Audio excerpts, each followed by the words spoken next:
Inaapoy. May inaano pa. Inaano pa. Yan.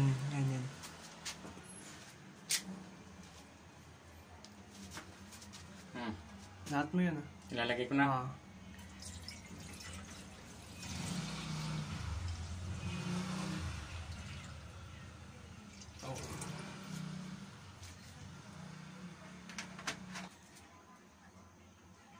Mainit-init na.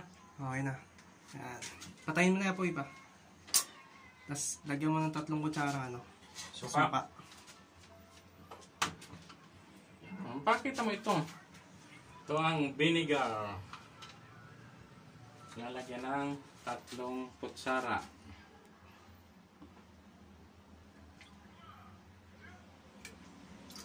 One. 2.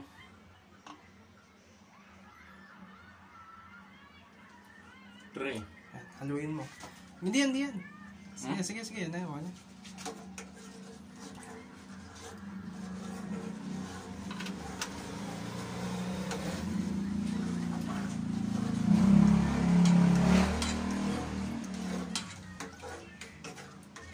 Tapos, lagyan mo ulit pa. Dalawang suka.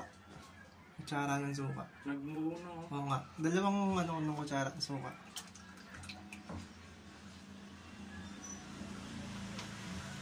Mabilis mag-iwala yan. Tapos, mag-a-add tayo ng 2 kutsarang suka. Sa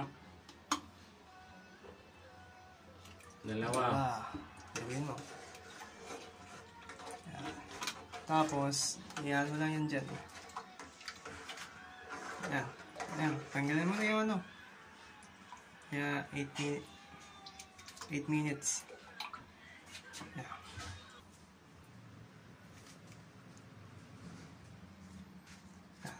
Compress mo lahat. Sige, pipiin mo sila lahat. Ipunin mo lahat.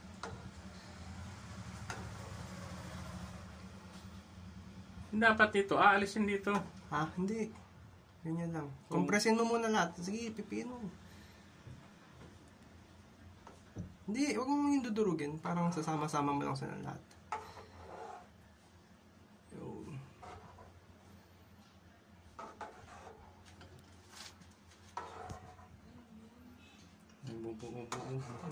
Kakompress mo lahat yan. Hanggang sa magkulay matira yung parang tubig na lang. Kulay puti dapat yan. Pwede mong ulitin yung process niyan hanggang sa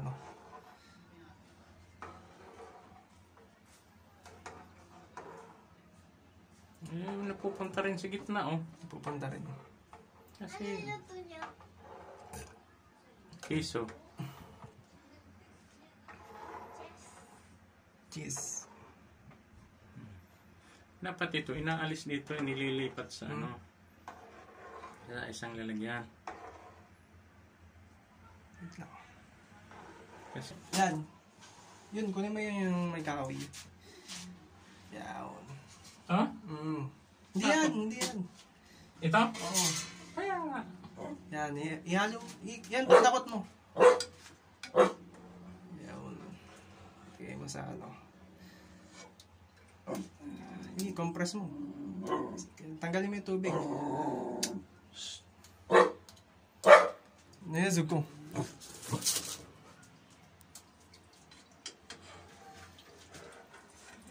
Compress mo.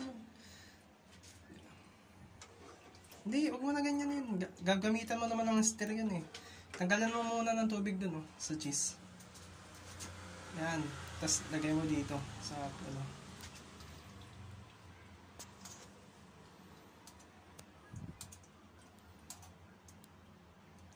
piga.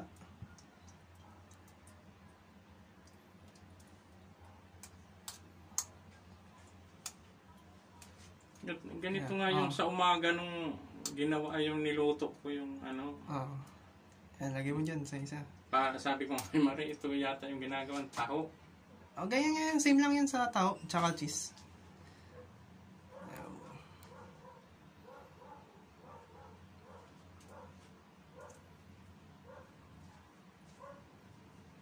Uulitin mo yung process niyan. Dun sa isa kasi may tira pa eh. Oh. Namumuti pa eh. Kailangan magdilaw kasi yung tubig na yan eh.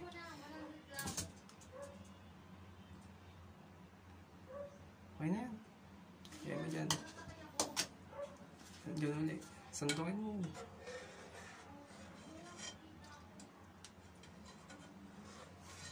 Yawa.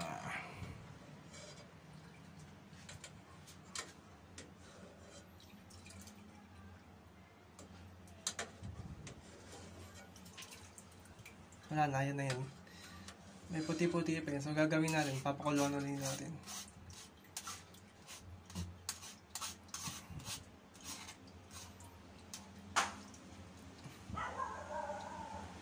Hindi pa ganyan.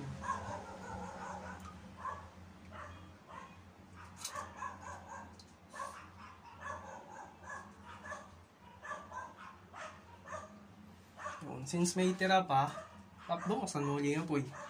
Ayun, may mga tubig siya. Ano pa nito? Ha? Sige, bukas ka ulit yung apoy.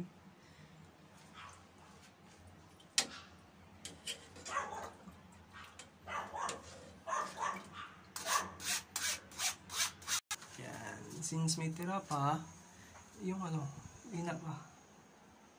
Yun. So, 8 minutes in.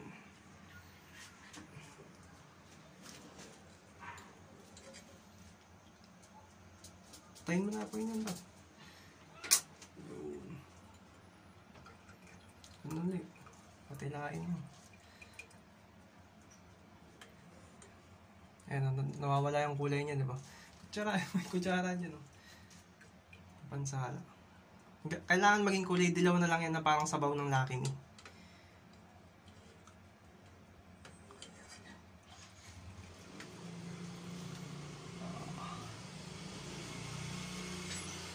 Ito ba? Ang dami pa.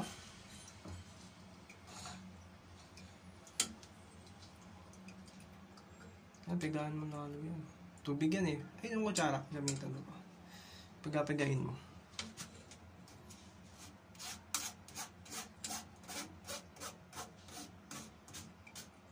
Diba? Ang daming tira oh. Ayan oh. Parang sponge lang yan oh. Gumagana. Pigahin mo.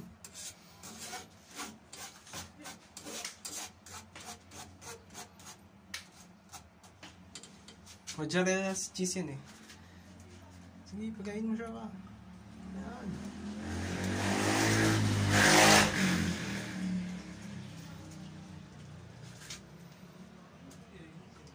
Yun, si Papa ay kumagawa ng cheese.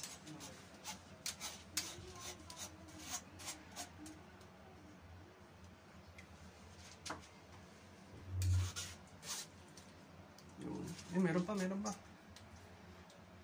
May tubig Oo, pa. mamaya. Tatanggal lang natin yun. Kunin mo muna lahat na nandito.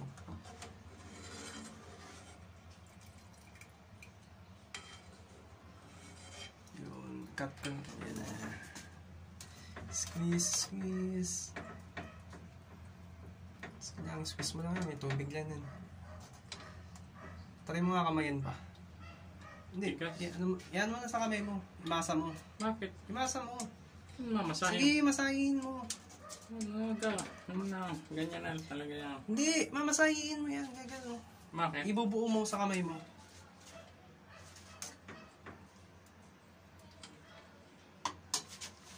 Mainit ba? Hindi. Iyan mo sa kamay mo. Hindi, huwag mong pipiin. Buuin mo sa kamay mo. Lagyan mo.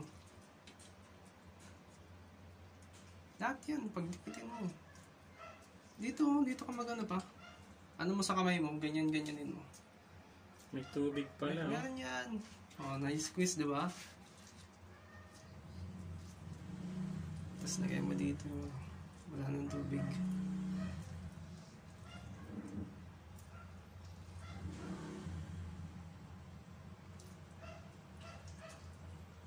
Ganyan ang pagmasa. Higaan mo. Set aside mo pag napigaan mo na siya. Ito yung tuyo. Kailangan mamuo sa kamay mo yan.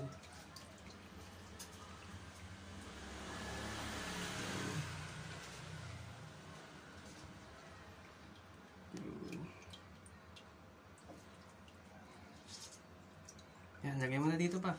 Kasi lalagyan natin, titimplahan mo ng asin yun. Alin? Yan, yung tubig na yan. Iinitin mo ulit. Tapos? Timplahan mo ng ano. Okay na. Ano-ano ng isang kutsarang asin yan. Ayun yung kutsara. Kutsarang asin. Sobrang alat nito. Hindi yan sobrang alat. Ito. Oo. Yan, buksan mo yung apoy para yung ano. Gagawin mo siyang warm ulit.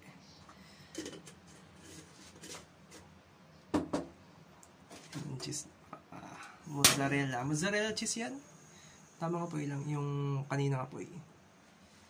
Yun. Yun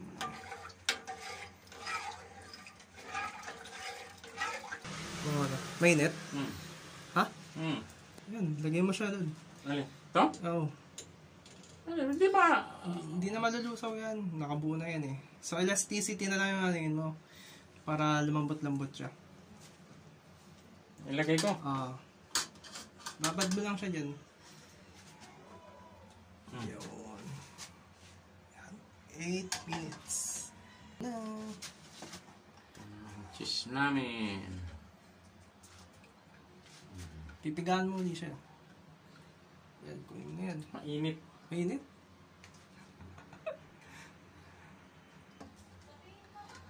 Yan, squeeze mo pa doon. Nabe-break. Squeeze mo na lang. Pisain mo. Masahin mo, tapos gawin mo parang dough. Buuin mo ulit. Buuin mo ulit. Bababadulin natin na. Wait lang! Wait lang! Yeah. Plastic. Pipigaan mo muna. Yan yung plastic. Pero pipigaan mo muna siya.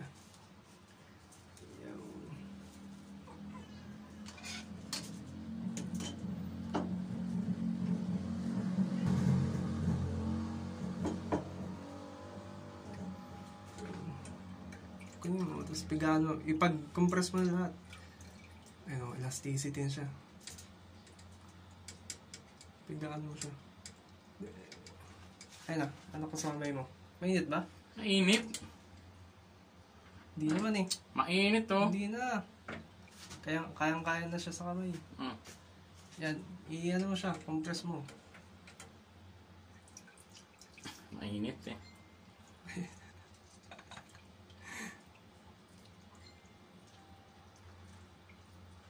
Sunay naman yung kamay mo sa ganyan ah.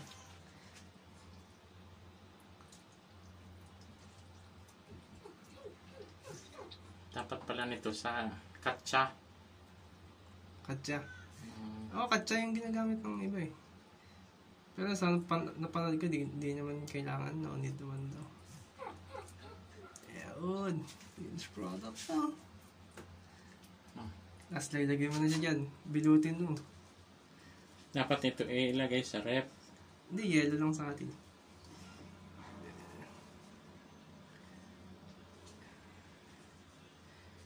Yun, tapos ikutin mo.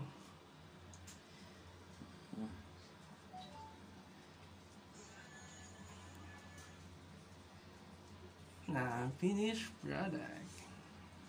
Yan ang finished product ng Cheese. Ibababad sa yellow yan. paggagawa ng cheese. Yan, ganito. Yan na. Cheese na siya.